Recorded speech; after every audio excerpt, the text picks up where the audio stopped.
A film by Vineeth and his friends.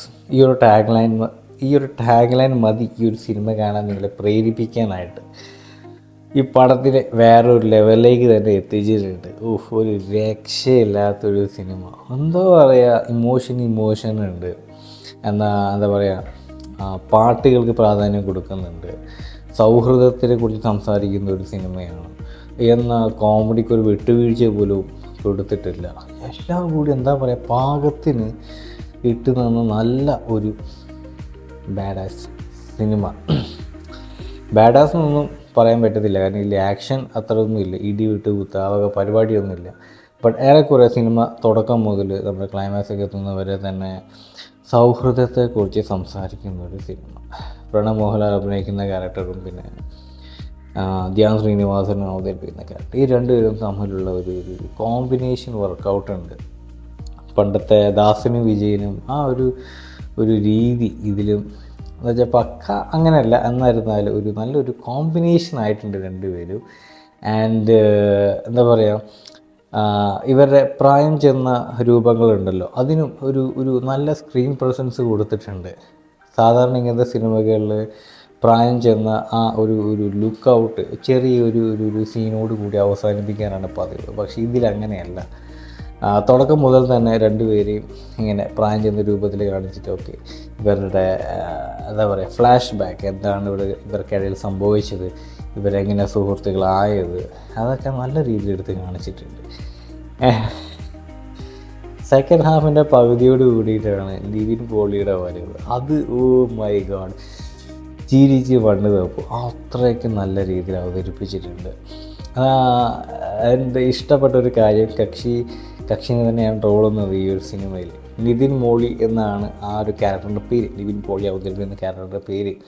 And ഈ സിനിമയിൽ കക്ഷി അവതരിപ്പിക്കുന്ന റിയൽ ലൈഫുമായിട്ട് കമ്പയറബിളായിട്ട് കക്ഷിയുടെ ജീവിതം തന്നെയാണ്. ബോഡി ഷെയ്മിങ്ങും പിന്നെ തനിയെ വഴി വെട്ടി വന്ന ഒരു നടൻ പോടാ പട്ടികളെ എന്ന് പറഞ്ഞ് വിളിക്കുന്ന സീന് അടിപൊളിയായിട്ടുണ്ട്. കക്ഷിയുടെ ആ സിനിമയിലുള്ള വരവും സിനിമ ലൊക്കേഷനിലുള്ള വരവ്, പിന്നെ പിന്നാമ്പുറത്ത് നടക്കുന്ന സംഭാഷണങ്ങൾ, എന്ത് രസമാണെന്നറിയും.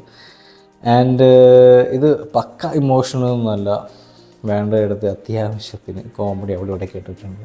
ധ്യാൻ ശ്രീനിവാസനും പ്രണവ് മോഹൻലാലും തമ്മിലുള്ള സംഭാഷണം, ഇഷ്ടംപോലെ കോമഡികളുണ്ട്, റെഫറൻസ് ചെയ്യുന്നുണ്ട്. ആൻഡ് ഇതിലൊരു പാട്ടുണ്ട്, നല്ല രസമായിട്ട് കേൾക്കാൻ പറ്റും, നല്ല ഒരു ഗാനമുണ്ട്, ഇഷ്ടപ്പെട്ടു. എല്ലാം നല്ല രൂപത്തിൽ മിക്സറായിട്ട് തന്ന ഒരു സിനിമ. 2.25 ദൈർഘ്യം വേണ്ടി ഒരു സിനിമയൊക്കെ. And theatre is must watch, കാരണം ചിരിക്കാൻ കൂടെ ആൾക്കാരുണ്ടെങ്കിൽ കാണാൻ സിനിമ നല്ല രസമാണ്. So the audience was cheering, ലാഫിങ്, എന്താ പറയുക, ഒരു രസമുണ്ടായിരുന്നു. ഒരു ഓളത്തിലങ്ങോട്ട് 2.25 മണിക്കൂർ പോയത് അറിഞ്ഞില്ല. അതാണ് എൻ്റർടൈൻമെൻറ്റ് എന്ന് പറയുന്നത് ഗൈസ്. സോ റിവ്യൂസ് എല്ലാവരും പോസിറ്റീവ് തന്നെയാണ്. ഒരു തരി നെഗറ്റീവ് പോലും പറയാനില്ല ഈ ഒരു സിനിമയെ കുറിച്ചിട്ട്. എല്ലാം കൂടെ എന്താ നല്ല രീതിയിൽ I was enjoying this movie. ഒരു ഇഷ്ടപ്പെട്ടു. വിനീത് ശ്രീനിവാസൻ്റെ റോള് ഒരു ഡ്രൈവറാണ് കക്ഷി. ധ്യാൻ ശ്രീനിവാസനെ കൊണ്ട് ഇങ്ങനെ പ്രണവ് മോഹൻലാൽ തപ്പി നടക്കുന്ന ഒരു ക്യാരക്ടർ മാത്രം. ആൻഡ് ഏറ്റവും അവസാനം കക്ഷി ആ ഒരു ധ്യാൻ ശ്രീനിവാസൻ്റെ ക്യാരക്ടറോട് പറയുന്നുണ്ട്, നിങ്ങളുടെ സിനിമയാണ്, ഇതിൽ എനിക്ക് റോളില്ല എന്ന് പറഞ്ഞ് മാറി നിൽക്കുന്ന ഒരു സീനുണ്ട്. ആൻഡ് ഒരുപാട് പഴയ സിനിമകളുമായിട്ട് റെഫറൻസസ് ഇത് കൊടുക്കുന്നുണ്ട്. ഒരുമാതിരി എന്താ പറയുക, ക്യാമിയോ ഡയലോഗ്സൊക്കെ പറയത്തില്ല. സോ ദാസനും വിജയനൊക്കെ വരുന്നുണ്ട്. സോ രസമായിട്ട് എടുത്തിട്ടുണ്ട്. പഴയ കാലത്തെ സ്വാമീസ് ലോഡ്ജ്, പഴയ കാലത്തെ മദ്രാസ്, പഴയ കാലത്തെ ആ ഒരു സ്റ്റേജ് നാടകവും കാര്യങ്ങളൊക്കെ നല്ല അടിപൊളിയായിട്ട് എടുത്തിട്ടുണ്ട്. ആൻഡ് പ്രണവ് മോഹൻലാലിൻ്റെ ഡയലോഗ് ഡെലിവറി, എവിടെയൊക്കെയോ മോഹൻലാലിൻ്റെ ഒരു പഴയ വേർഷൻ എന്താ പറയുക, പിടിച്ചെടുക്കാൻ പറ്റുന്നുണ്ട് ഈ ഡയലോഗ്, അല്ലെങ്കിൽ ഈ ഒരു രീതി ഞാൻ ഇവിടെ കണ്ടിട്ടുണ്ടല്ലോ. പഴയ സിനിമകളിലേക്ക് ഒരു എത്തിയ നോട്ടം നമുക്ക് ചെയ്യാൻ പറ്റും. എന്തൊക്കെ ഒരു ഫ്ലാഷ് ബാക്ക് പോലെ വന്നുപോയി മനസ്സിൽ.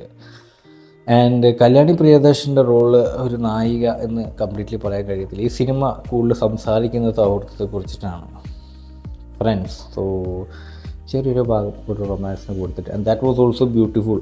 എന്താ പറയുക, ചുമ്മാ ഒരു റൊമാൻസ് ഇട്ടിട്ട് പോകാതെ പകരം അത്യാവശ്യം നല്ല രീതിയിൽ ഒന്നെടുത്ത് കാണിച്ചിട്ട് അതവിടെ മാറ്റി വെച്ചിട്ട് പോയിട്ടുണ്ട്. ബട്ട് ഇവർ രണ്ടുപേരും തമ്മിലുള്ള ഫ്രണ്ട്ഷിപ്പിൻ്റെ വർക്കൗട്ടാണ് എനിക്ക് ഭയങ്കര ഇഷ്ടപ്പെട്ടത്. അതാണ് കൂടുതൽ ശ്രദ്ധിച്ചതും ഈ സിനിമയിൽ. അതിൻ്റെ ഇടയിൽ കൂടെയാണ് നിതിൻ മോളിയുടെ ക്യാരക്ടറിൻ്റെ വരവ്. ചിരിച്ച് ചാവും. സോ ഗൈസ്, നല്ലത് മാത്രമേ സിനിമയെ കുറിച്ച് പറയാനുള്ളൂ. ഒരു ഒറ്റ നെഗറ്റീവ് പോലും പറയാനില്ല എനിക്ക്. And I highly recommend you guys watch this in the theatre. കാരണം നേരത്തെ പറഞ്ഞ ആ ഒരു ഓഡിയൻസിൻ്റെ ആ ഒരു റെസ്പോൺസ് ഒപ്പിയെടുക്കുന്നത് തിയേറ്ററിൽ തന്നെ പോകണം. And they were like so happy watching. And എടുത്ത് മറന്നു പോയൊരു കാരണം, അജു വർഗീസിൻ്റെ റോളും ഇറ്റ് വാസ് ഗുഡ്. ആൾക്ക് എന്താ പറയുക, 2 റോളുണ്ട്. മകനായിട്ട് അഭിനയിക്കുന്നതും പിന്നെ അച്ഛനായിട്ട് അഭിനയിക്കുന്ന സീൻസും. അച്ഛനായിട്ട് വരുന്ന ആ സീനൊക്കെ ഞാൻ അടിപൊളിയായിട്ട് എടുത്തിട്ടുണ്ട്. ഓരോരുത്തരുടെ അടുത്തും ചെന്ന് അന്വേഷിക്കുകയാണ് ഈ ഒരു പടം ഹിറ്റാവും, ഈ ഒരു പടം ഹിറ്റാവും, ഞാൻ പ്രൊഡ്യൂസ് ചെയ്ത പടം ഹിറ്റാവും. എല്ലാവരും ഓക്കെ ഹിറ്റാവും കുഴപ്പമൊന്നുമില്ല അതൊക്കെ പറഞ്ഞിരിക്കുന്നു. ഒരു ചെറിയ മണ്ടൻ ക്യാരക്ടർ കക്ഷ അവതരിപ്പിച്ചിട്ടുണ്ട്. ഈ കക്ഷിയുടെ മകനാണ് പിന്നീട് വരുന്നത്. പിന്നെ ഒരുപാട് എന്താ രസമുണ്ട്. നല്ല മിക്സറാണ്, നല്ല പ്രോപ്പർ കാസ്റ്റിങ്ങും ഉണ്ട്. നീരജ് മാധവും ഉണ്ട്, കുറേ പേരുണ്ട് ഈ സിനിമയ്ക്കുള്ളിൽ. So guys, watch it. ഞാനത് പറഞ്ഞ പോലെ നല്ലത് മാത്രമേ എനിക്ക് സിനിമയെ കുറിച്ച് പറയാനുള്ളൂ. ഒരു ഒറ്റ നെഗറ്റീവ് റിവ്യൂ പോലും ഇല്ല. അത് catch you guys next movie review. കാരണം ഇനിയും ആവേശം ബാക്കിയിരിക്കുന്നുണ്ട്, ബടിയ ചോട്ടമിയ ബാക്കിയിരിക്കുന്നുണ്ട്. So there is line of movies waiting. പിന്നെ ഹോളിവുഡിൽ നിന്ന് ഒരു പ്രേതപ്പടം ഇറങ്ങിയിട്ടുണ്ടായിരുന്നു, പേര് മറന്നു. അത് ലാസ്റ്റ് ഓമൻ അങ്ങനെ ഫസ്റ്റ് ഓമൻ ഒരു സിനിമ, അത് കണ്ടിട്ടില്ല, അത് കാണുന്നു. So there is line of cinemas waiting for review. So I am totally busy guys. See you guys next movie review. And that stay tuned. കാരണം ഞാൻ വീണ്ടും വരും. ഞാൻ ഈ ഒരു വീഡിയോ റിവ്യൂ ചെയ്യാൻ വെച്ചിട്ട് ഉദ്ദേശിക്കുന്നില്ല guys. catch you guys in next movie review.